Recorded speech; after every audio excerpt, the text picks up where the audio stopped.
Sene 2011, Baltık Denizi'nde batık gemileri ve değerli hazineleri arayan Ocean X isimli İsveçli bir grup 9 günlük keşif araştırmalarından sonra evlerine dönerken deniz tabanını tarayan sonar cihazları sıra dışı bir şey keşfeder.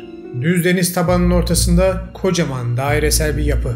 Denizciler önce bu gördükleri şeye pek bir anlam veremezler ve 3 kişilik bir ekip kalıntıyı incelemek için hemen denize dalarlar. Fakat bu girişim hiç beklenmedik bir şekilde sonuçlanacaktır. Çünkü hazine bulmak için yapılan bir dalış aslında bu dünyaya bile ait değilmiş gibi gözüken ve sırrını bugün bile çözemediğimiz bir anomaliyi ortaya çıkaracaktı. Gerçeği Bula hoş geldiniz.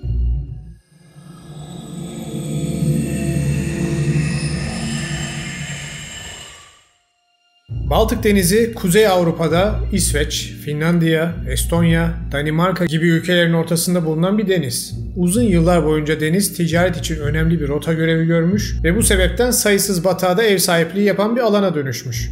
Hatta şu anki tahminlere göre çağlar boyunca büyüklü küçüklü 100.000 kadar geminin denizin dibinde yattığı düşünülüyor. Tabi bu da hazine avcıları için hem tarihi kalıntı olarak hem de maddi olarak inanılmaz bir ganimet demek. İşte bu dev pastadan payını almak isteyen bir şirket de İsveçliler tarafından kurulmuş Ocean X firmasıydı.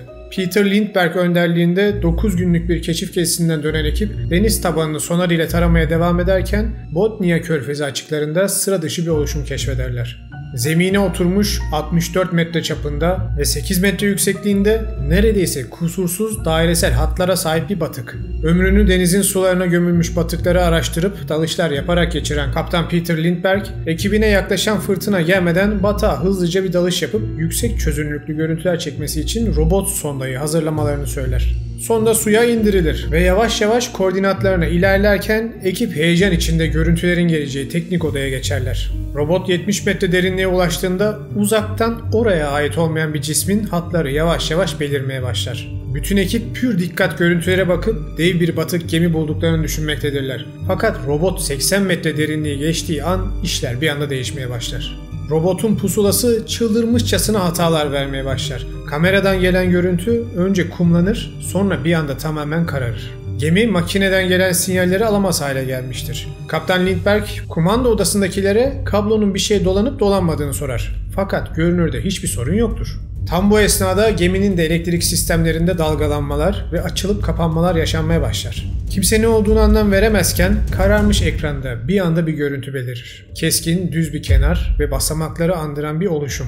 Veri bu kadardır. Sonrasında sinyal yeniden kesilir ve ekip robotu gemiye tekrar çeker. Elde ettikleri kısıtlı sonar görüntüleri üzerinde birkaç ay çalışan Ocean X kurucuları Peter Lindberg ve Dennis Asperg işin içinden çıkamadıkları için yardımı bizzat internette aramaya başlarlar ve yaşananları görüntüler ile birlikte web sitelerine koyup birkaç haber kanalına gönderirler. Sonrasında ise saman alevi gibi bir anda olay dünya çapında patlar. Ocean X sitesi günde 300.000 tıklanma ve binlerce mail almaya başlar.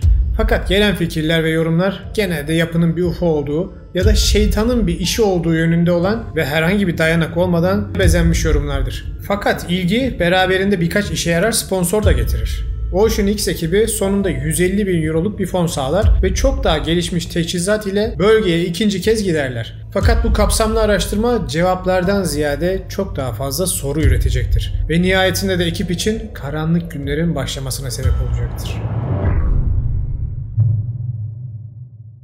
Derin dalış konusunda uzman bir ekip, son derece gelişmiş sualtı kameraları ve elektronik cihazlar. Ocean X gizemli Baltık anomalisine ikinci kez giderken her türlü koşula uygun ekipmanlarıyla kendilerini hazırlamışlardı. Batık'ın yerini arayarak geçen 2 gün sonunda nihayet enkaz bulunur. Gelişmiş robot sonda bir kez daha koordinatlara doğru dalmaya başladığında nefesler tutulmuştur. Bozulan diğer sondanın aksine bu cihaz batığa yanaşma fırsatı bulsa da teknik sorunlar bir kez daha kendini göstermeye başlar. Kameralar istendiği gibi net görüntüler üretememekte ve elektromanyetik parazit ekipmanların doğru çalışmasını engellemektedir. Fakat tüm bunlara rağmen ekip robotu en azından yapının keskin bir kenarına kadar yaklaştırmayı başarırlar ve bu gördüğünüz görüntü elde edilir. Betondan yapılmış dümdüz bir duvar gibi gözüken bir oluşum.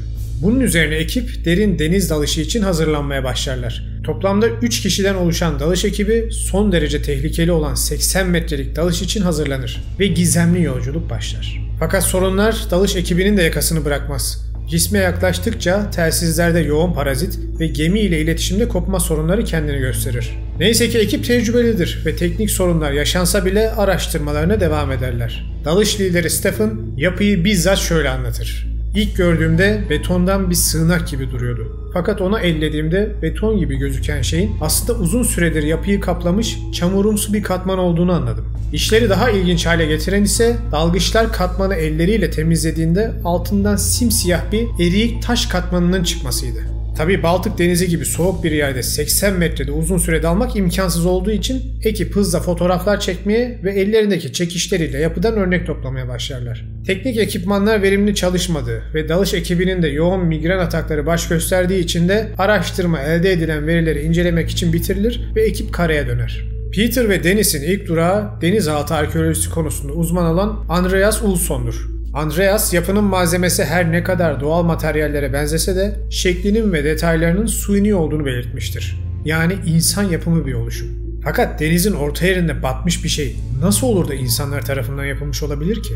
Bu soruyu aklınızda tutun, birazdan cevabını alacağız. Yapıdan koparılan parçalar incelenmesi için Stockholm Üniversitesi'ne gönderilir ve ekip aldıkları sonuç karşısında bir kez daha şok olurlar. Çamurun altında erimiş taş gibi duran siyah yapının aslında gerçekten de erimiş bazalt olduğu anlaşılır. Şimdi ortada şöyle bir sorun var.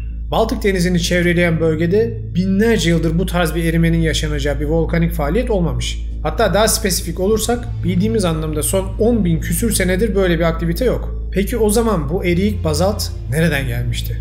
Daha da ilginç olan şey ise hadi diyelim bu yapı bir şekilde erimiş bazalt kaya yığını olsun. O zaman tüm bu keskin kenarlar, belirli yerlere oyulmuş daireler, hatta nizami çerçevelerin ve üçgenlerin içerisine oyulmuş dairesel oyukların anlamı neydi? Bunlar doğada kendi başına oluşması imkansız olan şeyler. İşte burada da elimizdeki verileri inceleyip bazı teoriler üretmemiz gerekiyor. Ve olaya ne kadar mantıklı bir açıklama yapmaya çalışırsak çalışalım, karşımıza gerçekten çok ama çok sıra dışı olasılıklar çıkıyor. Sonar araştırması, 3 boyutlu modelleme, çekilen fotoğraflar ve elde edilen küçük taş örneklerini göz önünde bulundurduğumuzda Baltık Denizi anomalisi ile ilgili karşımıza 3 teori atılmakta. Bunlardan ilki yapının bir uzay gemisi olduğu yönünde olan teori. İkincisi yapının çok ama çok eski bir insan yapısı olduğu konusundaki teori ve sonuncusu da yapının doğal bir oluşum olduğu teorisi. Şimdi gelin bunları inceleyelim. Yapının bir uzay gemisi olduğu iddiasını ortaya atan ilk kişiler tabii ki ekip liderleri olan Peter Lindbergh ve Dennis Asperger'in de içinde bulunduğu Star Wars izlemiş insanlardı. Neden mi? Çünkü ne derseniz deyin, anomalinin şekli neredeyse Star Wars'taki Millennium Falcon uzay gemisinin birebir aynısı. Tabii en ufak bir bilimselliği olmayan bir iddia ama güzel bir tesadüf. Şaka bir yana gerçekten anomalinin düzgün dairesel şekli ve üzerindeki çıkıntılar ve oyuntular bu olasılığı destekliyor. Ama daha ziyade deniz tabanında yapılan 3 boyutlu modelleme bu olasılığı inanılmaz şekilde destekliyor. Bizzat kendiniz görün. Bu gördüğünüz alan yapı ile ona en yakın tepe arasındaki 1500 metrelik kesit. Dikkatinizi bir şey çekti mi? Tepe şiddetli bir çarpma ile ortadan parçalanmış ve yerdeki düz şekildeki deformasyonu takip ettiğimizde karşımıza ön tarafı çarpmanın şiddetiyle parçalanmış anomalimiz çıkmakta. Jeolojik izler gerçekten bir çarpışmayı gözümüzün önüne seriyor gibi. Peki bu bir meteor olamaz mı diyenleriniz olabilir. Aslında mantıklı bir yaklaşım. Çünkü yapının üstündeki bazalt katmanında o bölgeden olmayan mineraller de mevcut. Bu da bu minerallerin bir asteroid ile gelmiş olabileceğini bize gösteriyor. Ama bu teoriyi çürüten de iki kaynak mevcut. Bunlardan ilki 60 metrelik bir asteroidin suya çarpması sonucu 80 metre derinlikteki zeminde bu izi bırakamayacağı gerçeği. İkincisi ise bölgede bir çarpışmaya dair nükleer izin bulunmaması. Şimdi belki bölge o zamanlar su ile kaplı değildir, çarpışmadan sonra su ile kaplanmıştır diyenler olabilir. Ve bu çok mantıklı bir yaklaşım. Ama burada da keskin kenarlar konusu işi bozuyor. Çünkü dünyaya düşen meteorlar sürtünme kaynaklı erimeden dolayı keskin kenarlarını büyük ölçüde kaybederler. Ve genelde çarpma anındaki enerjiden dolayı da parçalanırlar ve geride bir krater bırakırlar. Ama yine de dediğim gibi bu tamamen elenecek bir olasılık değil. Bir kenarda tutun. İkinci teori ise anomalinin insan yapımı bir oluşum olduğu düşüncesi. Şimdi deminki ya buralar önceden su değilse olayı işte karşımıza bir kez daha çıkıyor. 12.000 ila 13.500 sene önceki erken Dryas döneminden önce, yani büyük buzul erimesi döneminden önce Baltık Denizi'nin orada olmadığı düşünülüyor. Denizin oluşması hemen yakınındaki İskoçya buzullarının erimesi ve yükselen deniz sularının bölgeyi doldurmasıyla olduğu teorisi son derece mantıklı. Çünkü bugün bile denizin suyu yarı tatlı yarı tuzludur. İşte burası önemli bir detay. Çünkü efsanelere göre bölge bir zamanlar mitlerde geçen ve adına Hyperborea denilen medeniyetin olduğu düşünülen bir alanda kalıyor. Hyperborea, Atlantis gibi, Mu gibi gizemli bir topluluk olarak uç tarihte karşımıza çıkar. Ben de bununla ilgili bir video yapmıştım. Şimdi tabii ki bu uç bir iddia ama bu demek değil ki asılsız olsun. Baltık Denizi'nin ortasında bulunan Gotland adasında yapılan kazı çalışmalarında M.Ö. 4000 yılına ait arkeolojik kalıntılar ve yaşı belirlenememiş taş oymaları bulundu. Buradan yola çıkarak bölgede eskiden yaşamış bir topluluğun deniz yükselmeden önce bu yapıyı yaptığı ve daha sonra bunun sulara gömüldüğü düşünülebilir. Fakat bu teoriyi daha fantastik hale getirip Hyperborea gibi tufan öncesi bir efsanevi medeniyete bağlamamızın sebebi ise şu: yapıyı kaplamış volkanik bazalt. Biraz önce dediğimi hatırlayın. Bölgede binlerce senedir bu tarz bir volkanik faaliyet olmamış. Yani o yapıyı kaplayan eriyik bazaltın kafadan 10.000 seneden bile daha eski olduğu çıkarımını yapabiliriz. İşte boşlukları biraz mitlerle doldurunca da karşımıza klasik tufan dönemi felaketleri çıkıyor. Hani suların yükseldiği, dünyanın çok ciddi doğa felaketleriyle dövüldüğü, ki buna volkanlar, güneş patlamaları gibi şeyler de dahil, bir dönem yaşandığına dair her kültürün ciddi iddiaları var. Ve demin bahsettiğim antik medeniyetlerinde bu sebepten tarihten silindiğine inanıyorlar.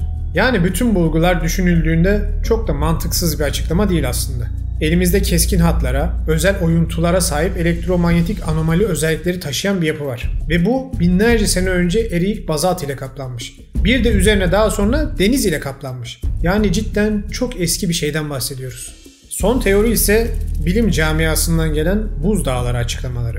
Bu yaklaşıma göre de 10 binlerce yıl önce yaşanan volkanik faaliyetler bölgeyi bazalt ile kaplamış ve sonrasında gelen binlerce yıllık buzul oluşumları, onların hareketleri ve nihayetinde erimeleri kaynaklı aşınma bu ilginç kayanın oluşmasına sebep olmuş. Evet, diğerleri kadar şaşalı bir teori olmadı ama bilimsel yaklaşım sonuçta. Saygı duymak lazım.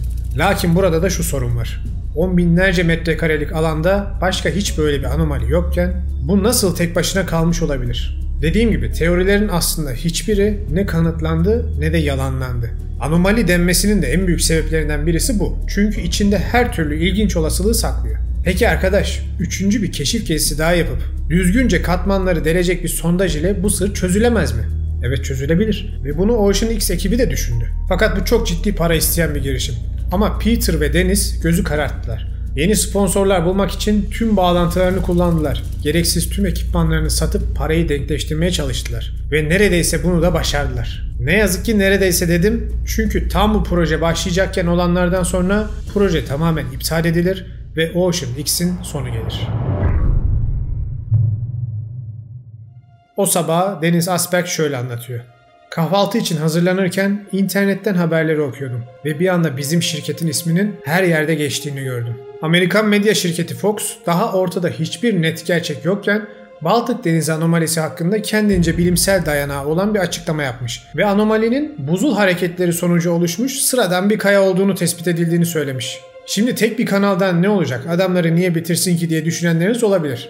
Ama artık biliyorsunuz, kanalda ele aldığım konularda genelde olaylar o kadar masum gelişmiyor. Fox'un haberinin hemen ardından sadece birkaç gün içinde dünya çapındaki pek çok medya kuruluşu ve sosyal medya grupları da bu dayanaksız haberi yaymaya başlarlar. Hatta sadece yaymakla kalmazlar, Ocean X'in bütün sonar görüntülerini, bütün fotoğrafları kendisinin sahte bir şekilde hazırladığını ve insanları dolandırdığını söylerler. Adamların 3. keşif gezisine sponsor olacak tüm firmalar anlaşmalarını bitirirler ve Dennis bir daha sponsor bulamaz.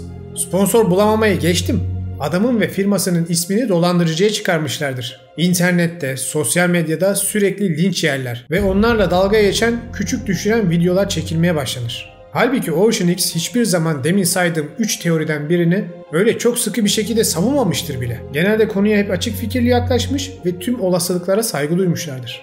Ama sadece birkaç hafta içinde anomaliye sondaj yapma planları yapan şirketin tüm itibarı yok edilmiş ve iflasa kadar sürüklenmişlerdir. Tüm bu linç kampanyasından sonra Peter Lindenberg olayı tamamen bırakır. Hatta şu anda dalgıçlık kariyerine devam ediyor mu? Onun bile bilgisini bulamadım. Dennis Asberg ise şirketinin adını temizlemek için aylarca uğraşmış olsa da çocuklarını ve ailesini öldürmekle ve zarar vermekle ilgili aldığı onlarca tehdit mesajından sonra o da köşesine çekilip konuyu kapatmıştır. Sadece bir su altyapısını keşfetmek istemiştim. Olaylar nasıl bu hale geldi hiçbir zaman anlayamadım demiştir. Ocean X firması ise daha sonra el değiştirip günümüzde ulusal okyanus ve atmosfer idaresiyle çalışarak denizlerin haritalandırması çalışmalarını yürütmekte. İşte böyle bir kez daha ana akım gücün insanları nasıl harcadığını görmüş oldunuz. Şimdi normalde belki de gerçekten tamamen doğal bir oluşumdur. Ama bu olayları gördükten sonra insanın inanmayacağı varsa da ortada ilginç bir şeyin döndüğüne inanası geliyor. Ve şüpheleri daha da perçinleyen tam da ekibin sondaj yapacakken bunların yaşanmış olması.